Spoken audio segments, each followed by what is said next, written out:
Olá, pessoal do Entretanto. Estamos aqui mais uma vez para falar das coisas do Brasil e do mundo à luz do direito, para falar de ciência política à luz do direito. Dê o seu like, clique na sinetinha, inscreva-se no canal. A gente precisa de vocês. Hoje, pessoal, a gente vai falar das declarações do ministro Gilmar Mendes no Congresso sobre direito constitucional acerca de um suposto assédio sofrido no TSE durante as eleições próximas passadas. Vamos falar em um atrito entre a OAB e o Supremo Tribunal Federal.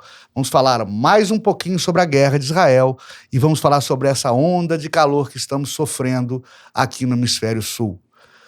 Tudo isso, no entretanto, eu já estou esperando vocês.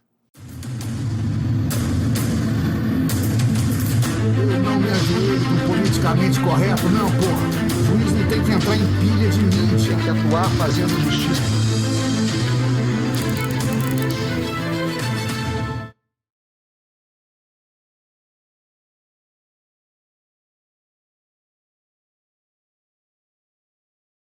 Pessoal, entrou e saiu tanto ministro durante o governo Bolsonaro, e a maioria deles provenientes da caserna, provenientes do setor militar das Forças Armadas, que pouca gente se lembra do então ministro da Defesa, Paulo Sérgio Nogueira.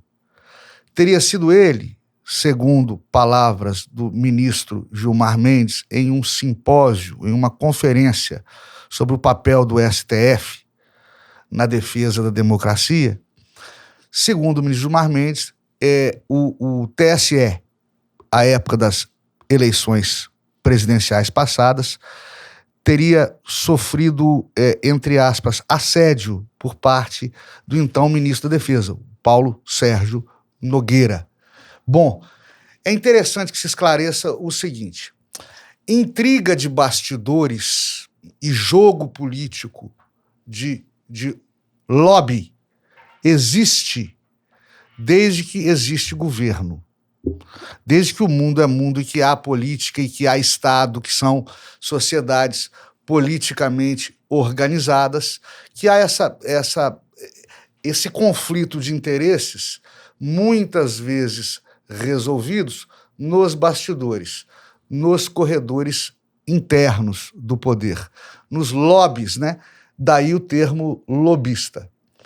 Um ministro de Estado procurar a um ministro do STF, né, a um magistrado de tribunal superior para tratar de questões de Estado é mais do mesmo e é absolutamente normal.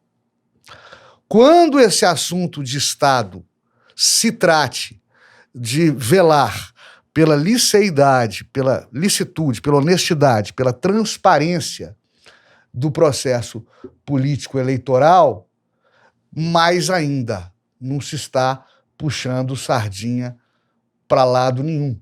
Com todo respeito que está a merecer o ilustre e culto ministro Gilmar Mendes, o termo assédio, quando mal empregado, e não estou falando que é o caso dele, leva a entender que há uma espécie de coação moral. E o direito penal tem, né, o instituto da coação moral irresistível. Mas um ministro de Estado exteriorizar o pensamento de preocupação do então gestor da nação, presidente Bolsonaro à época, quanto à regularidade, quanto ao funcionamento das eleições, quanto à fiscalização da propaganda eleitoral, quanto ao bom funcionamento das urnas, isso não constitui assédio. Se é que se tratou disto nestes limites. É claro que estamos falando de um período da nossa recentíssima história política em que os nervos estavam à flor da pele. Passávamos, como passamos, por uma eleição acirrada, muito combatida, com eleitorado, com a população politicamente polarizada e com uma guerra de informações como nunca antes se viu. né? E é claro que dentro deste contexto, falar em normalidade institucional soa um pouco estranho, né? Trabalhávamos todos no limite, trabalhávamos Estado, trabalhávamos no governo, todos no limite. Mas ainda assim a expressão assédio, muito deturpada pelas mídias, pelos meios de comunicação, pelos deformadores de opinião, é muito mais forte que na prática se sente daquela narrativa do ilustre ministro. Se confunde, por exemplo, a figura do assédio sexual com a suposta cantada, né, ou com a conduta sexualmente inadequada. O assédio sexual, muito comum no ambiente de trabalho, muito comum no ambiente acadêmico, muito embora deplorável, né, é quando a pessoa é compelida a uma aproximação física, íntima, libidinosa, sob pena de algum constrangimento.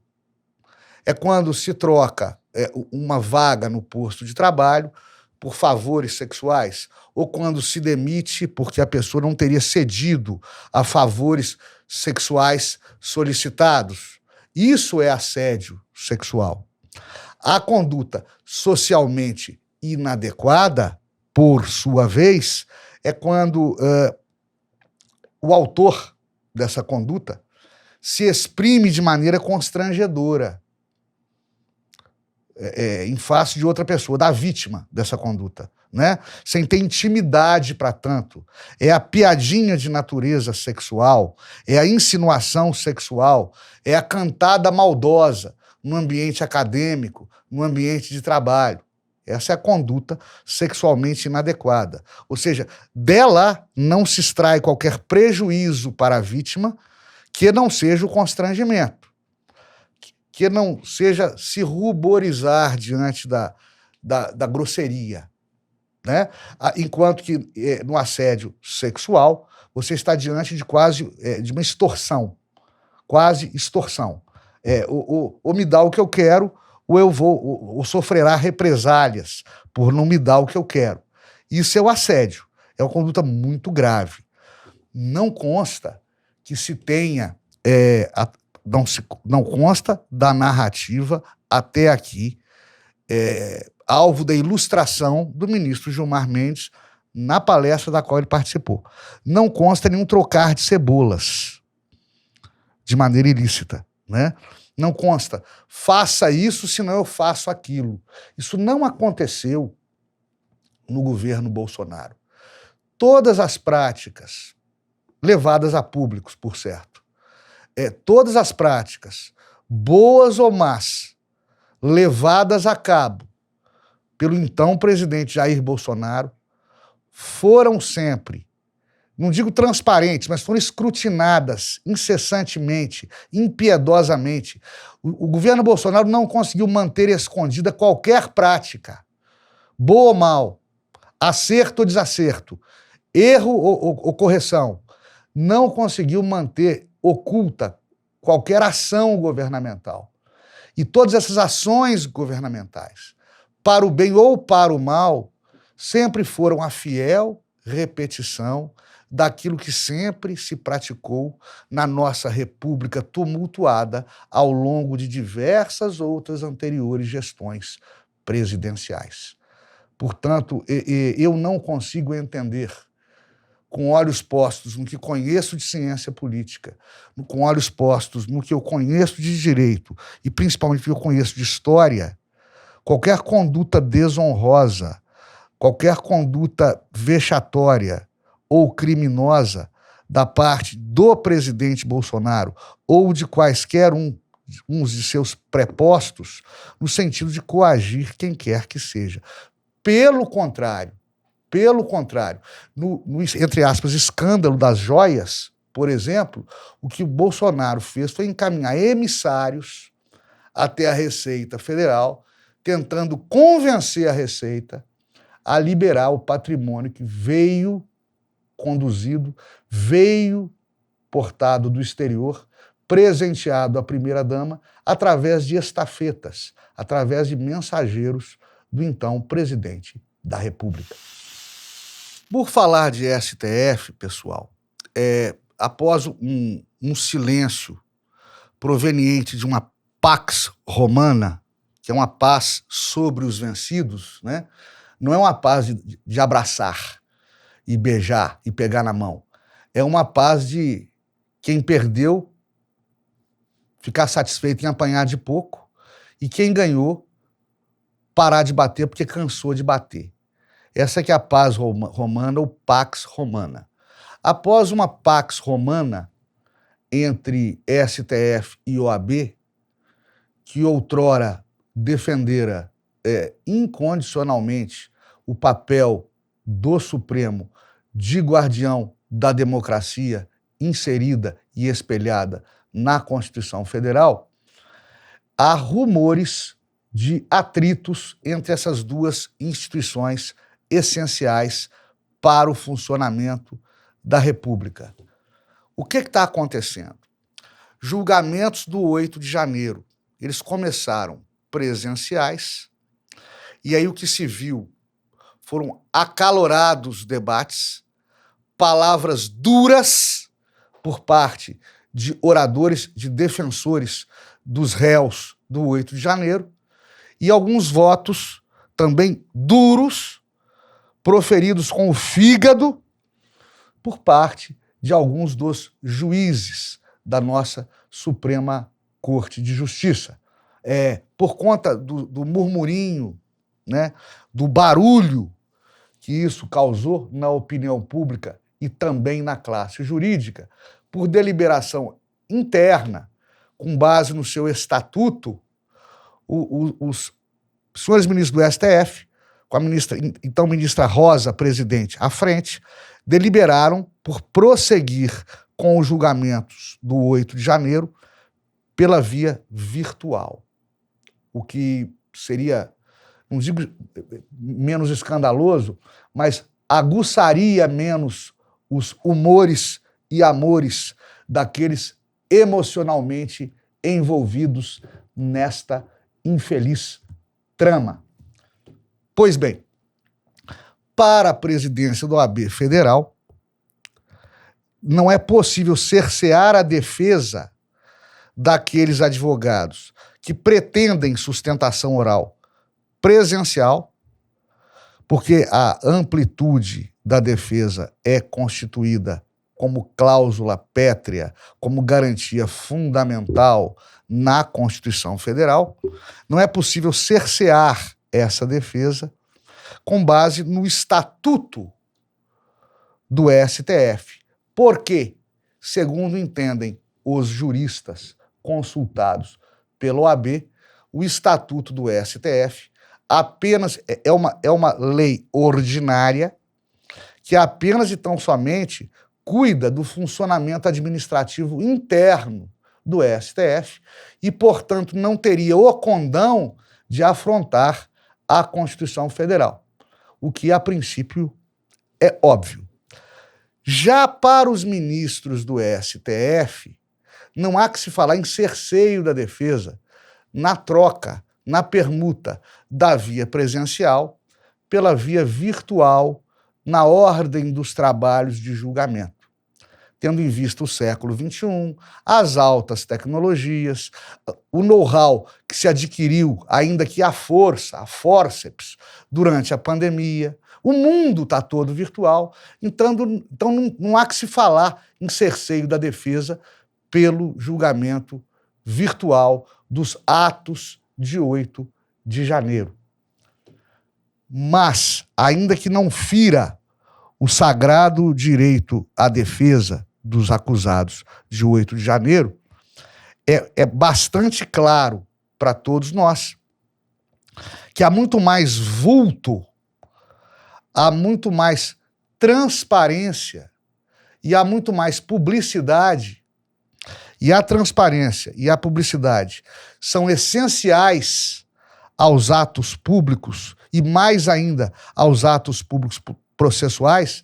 Há muito mais transparência e publicidade nos julgamentos presenciais. Daí, para mim, humildemente, como jurista, né, há uma perda para os advogados da defesa com a fria via virtual para os seus pareceres, para as suas sustentações, para explanarem as suas razões. Sobretudo num processo tão rumoroso, tão turbulento e tão importante para a história política do país, como é o julgamento dos atos de 8 de janeiro. Onda de calor no hemisfério sul. Eu já rodei grande parte do Brasil, alguns países do mundo, desses meus mais de 50 anos de vida. Eu devo dizer para vocês, não sou só eu que estou ficando velho e não estou aguentando mais limites climáticos, oscilações climáticas, né? É realmente o mundo e o clima que está passando por transformações intensas. Não que estejamos vivendo uma onda irremediável de calor, um fenômeno de aquecimento global sem proporções anteriormente vistas. Nós estamos passando por uma era histórica no planeta em que o planeta está se aquecendo. Há algum tempo atrás, algumas décadas atrás, houve uma era de esfriamento global. É claro que isso tem a ver com oscilações climáticas em decorrência de recursos ambientais ou em excesso ou em extinção, em ataques à biota, à biosfera, né? Em ações antrópicas que danificam o equilíbrio do nosso ecossistema. É claro que há, mas isso se regenera e se deteriora, se regenera e se deteriora. Em meio ambiente, em termos de direito ambiental, sobretudo, é tudo cíclico. É muito comum o sujeito, por exemplo, ser processado por crime ambiental. Ele danificou, por exemplo, uma área de preservação permanente, uma APP. Ok? O juiz, quando dá a sentença, ou quando impõe a ele uma obrigação de fazer, em virtude de um acordo de não persecução penal, uma ANPP, um acordo para não ser processado, trocando em miúdos, o juiz impõe a ele que recomponha a área degradada ao longo do processo. E o mais comum de ouvir, tanto do acusado desse crime, quanto da sua defesa, quanto do perito nomeado para verificar o local da degradação ambiental, o mais comum de se ouvir é o seguinte: já foi recomposta. A degradação já foi revertida pelo próprio meio ambiente.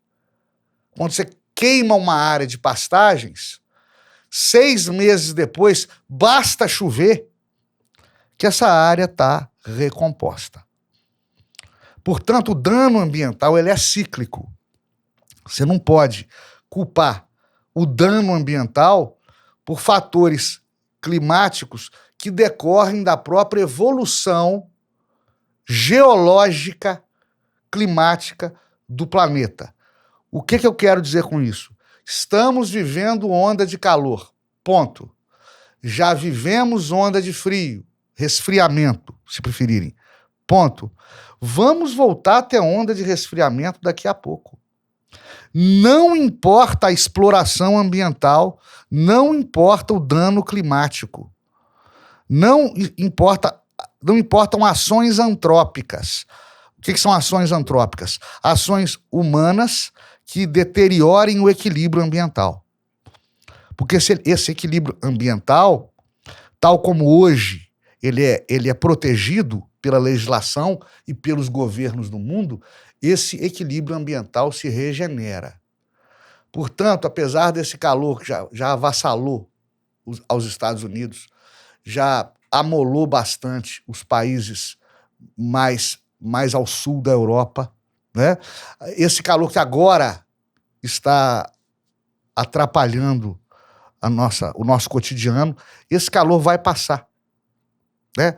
E irão passar eras em que o meio ambiente vai se autoequilibrar e e vai se resfriar novamente, porque isso é nossa história evolutiva, ambiental, geológica, biológica, que prova. O que isso tem a ver com o direito?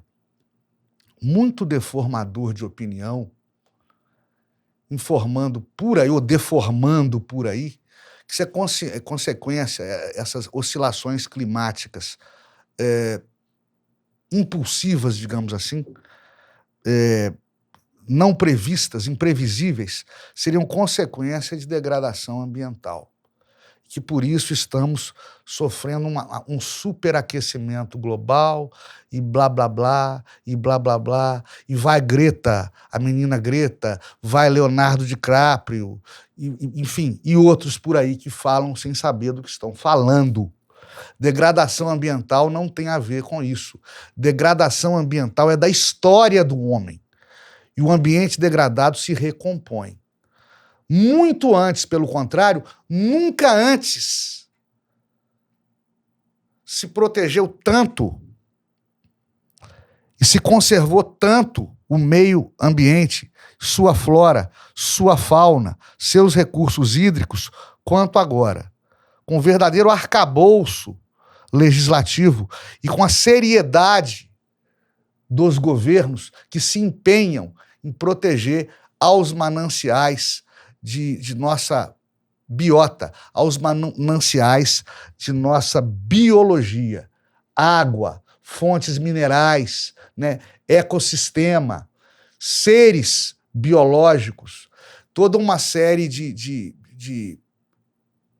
incentivos para a vida na Terra que decorrem da proteção e da manutenção do meio ambiente. O que é isso, gente? Isso é o que a gente chama de direito de quarta geração.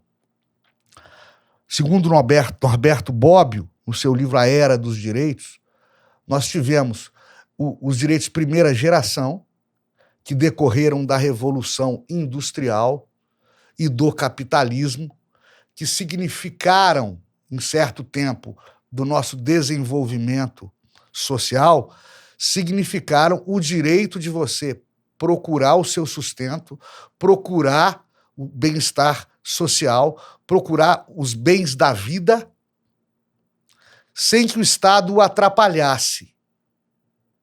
Esses foram os direitos, são os direitos de primeira geração. Os direitos de segunda geração são os direitos sociais. Ao longo da evolução pós-era industrial, se percebeu que ao Estado não bastava se retirar e não atrapalhar o indivíduo.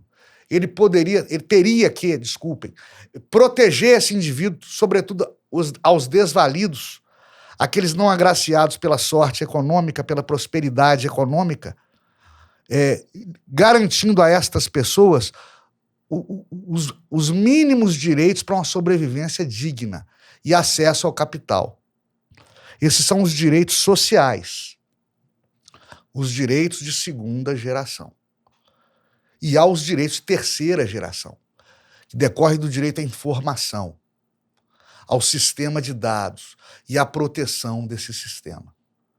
O direito de informação que dá acesso à cultura, que dá acesso à história. Informação é poder. Esses são os direitos de terceira geração. E, finalizando, os direitos de quarta geração, que aí envolve a proteção à nossa biota, envolve a proteção ao meio ambiente. Os direitos de quarta geração são os direitos assegurados aos nossos descendentes. É a proteção ambiental, a proteção ao planeta que nós diligenciamos para que os nossos filhos e netos continuem podendo compartilhar de um meio ambiente limpo ao longo das gerações vindouras. Por isso que os direitos de quarta geração não são muito visíveis ao homem comum, né? Um pescador que pesca com rede durante a piracema não consegue entender que aquele pintado, aqueles 2 mandis, né, que ele pescou num dia de sorte na beira do rio, estão danificando ao meio ambiente. Ele não consegue entender isso. A quem que eu estou fazendo mal? Crime contra quem que eu estou praticando? Por que eu vou preso? Porque eu pesquei para comer. O pescador, o homem do povo, não entende isso. Na verdade, o meio ambiente é uma ideia. E essa ideia tem que ser respeitada. E cada um de nós tem que fazer a sua parte. É o imperativo categórico do Immanuel Kant. Não importa que seja irrelevante. Não importa que não ofenda diretamente a quem quer que seja. Está errado. E se todos praticássemos o errado, né, prejudicaríamos a vida global. Prejudicaríamos a vida em sociedade. É por isso que a conduta tem que ser coibida. É por isso que a conduta tem que ser vedada. E é por isso que a conduta é criminosa, porque agride o meio ambiente. Mas não é essa agressão ambiental que está provocando onda de calor. Neste momento, prossegue a guerra de Israel contra o Hamas na faixa de Gaza. E prossegue a politização indevida deste conflito. Quando eu falo em politização, eu estou falando em politização ideológica, político-partidária. É claro que o ser humano é um ser político. É claro que todos nós temos a nossa ideologia, temos o nosso pensar político, mais à direita, ou mais à esquerda, ou mais ao centro, enfim. Mas nós não podemos nos deixar guiar por posturas ideológicas ao tomar decisões ou ações pragmáticas. Hoje em dia, os governos dos principais países do mundo, as democracias mais ricas, mais prósperas e mais sólidas e robustas do mundo, só se mantêm de pé por conta de governos pragmáticos. O que é isso? Não importa se o governante é à esquerda, à direita, ao centro, ao céu ou ao inferno, desde que ele resolva o problema dos seus governados. Em uma guerra, acontece mais ou menos da mesma forma.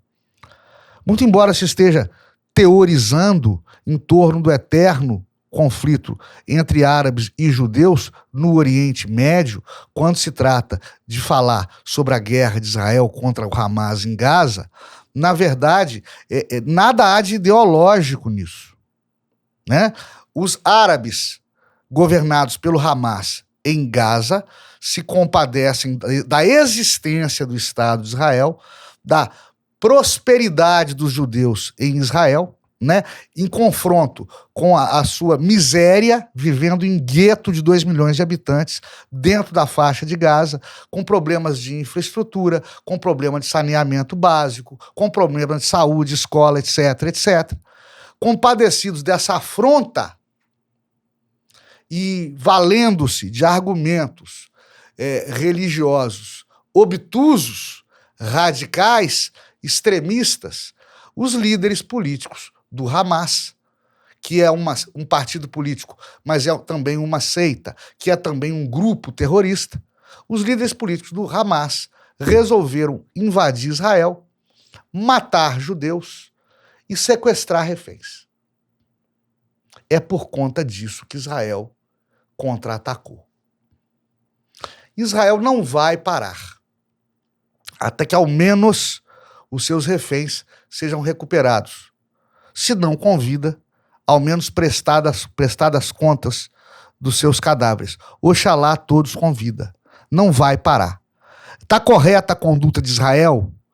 Eu, como enxadrista e jogador de pôquer, quando eu estou diante de um dilema de jogo, eu procuro verificar se existe alternativa melhor para uma determinada decisão a ser tomada. Isso é um anátema da vida, tá, gente? Quando você estiver diante de um dilema, preocupe-se em verificar se é possível alternativa melhor. A alternativa melhor para Israel? Não há. Se deixar impune a conduta do Hamas, amanhã vai acontecer de novo. E de novo, e de novo, e de novo. E vizinho bundão, todo mundo mexe com a mulher dele. Ali está lotado de árabes extremamente contrários ao governo dos filhos de Davi. Hoje é o Hamas, amanhã é o Hezbollah, depois é o Irã, depois é a Síria. A única saída para Israel é o uso da força. Não é uma guerra de aniquilação total, pelo menos não da parte de Netanyahu, não é uma guerra para extinguir o povo islâmico, para extinguir o povo árabe ou retirar os palestinos da faixa de Gaza. É uma guerra para acabar com o Hezbollah. Perdão, com o Hamas. É uma guerra neste sentido. Aproxima-se de uma guerra de aniquilação total, porque outros povos árabes, insuflados por uma mídia, por vezes, perversa, mais uma vez enfiando na cabeça do povo essa eterna dicotomia que hoje não pode existir em um mundo inteligente, essa eterna dicotomia entre direita e esquerda. Essa mídia enfia na cabeça que Netanyahu é um radical conservador de direita, racista, islamofóbico, anti-árabe, e que os pobrezinhos do Hamas, do Hezbollah, do Raio que os parta, são os pobres oprimidos tentando comer. E privados do seu sustento, são obrigados a uma resposta social através de armas. E isso não é a verdade. Da parte do Hamas, é uma luta histórica, sangrenta, incessante. Ao menos há critérios do lado de Israel, né? Critérios que a ONU até aqui respeitou. ONU que foi criada depois da Segunda Guerra Mundial como sucessora da Liga das Nações, criada na Primeira Guerra Mundial para evitar uma nova guerra de proporções planetárias, como fora a Primeira Guerra Mundial. A Liga das Nações, no entanto, não teve força para impedir a ascensão do nazismo e a eclosão da Segunda Grande Guerra, ainda naquele belicoso século XX. Portanto, após o término da Segunda Guerra Mundial, sob a iniciativa e o projeto de um dos maiores estadistas do mundo de todos os tempos, que foi Winston Churchill, então primeiro-ministro britânico, primeiro-ministro inglês, se criou a ONU, a Organização das Nações Unidas, que deveria governar o mundo através da paz e através de acordos diplomáticos. Isto não acontece. A ONU não consegue conter as guerras de agressão. A ONU foi contra, outrora, a Segunda Guerra do Iraque, que foi aquela que depôs Saddam Hussein. A ONU foi contra a manutenção dos Estados Unidos no Afeganistão durante a insurreição do Talibã. A ONU foi contra o ataque russo de Putin à Ucrânia. E agora a ONU está se postando, por enquanto, uma permissividade com relação a Israel e aos seus ataques, todavia condenando sempre que esses ataques, hipoteticamente, atinjam alvos civis. Moral da história: a ONU, que era para governar o mundo pela diplomacia, acalmando aos povos, superando arestas culturais, religiosas, econômicas, unificando as nações, a ONU é hoje um mero órgão consultivo, que não tem fedido e nem cheirado no controle das guerras que, infelizmente, estão empesteando o século XXI, como outrora fizeram com o triste século XX. Para terminar, um verso maravilhoso de um dos meus poetas preferidos, Fernando Pessoa: eu que me aguente comigo e com os comigos de mim. Até a próxima, pessoal. Fiquemos todos com Deus. Dê o seu like, clique na sinetinha e inscreva-se no canal.